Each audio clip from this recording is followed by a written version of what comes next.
ఇజ్రాయేలు రాజునకు మహోన్నతమున హోసానా.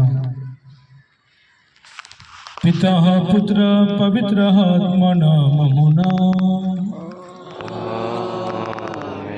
మన ప్రభువైన యేసుక్రీస్తు కృప, సర్వేశ్వరుని ప్రేమ, పవిత్ర ఆత్మ సహవాసము ఎల్లప్పుడు మీ అందరితో ఉండును గాక.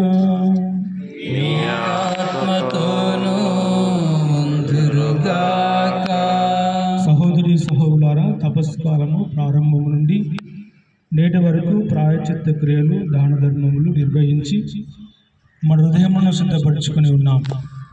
నేడు విశ్వాస శ్రీ సభతో ఐక్యమై మన రక్షకుని పాస్కా పవిత్ర కార్యములైన క్రీస్తు శ్రమలు, మరణము, ఉత్థానమును ప్రకటించుటకు సమావేశమై ఉన్నాం. ఈ రక్షణ కార్యము నెరవేర్చుకున్న కొరకు ప్రవేశించును.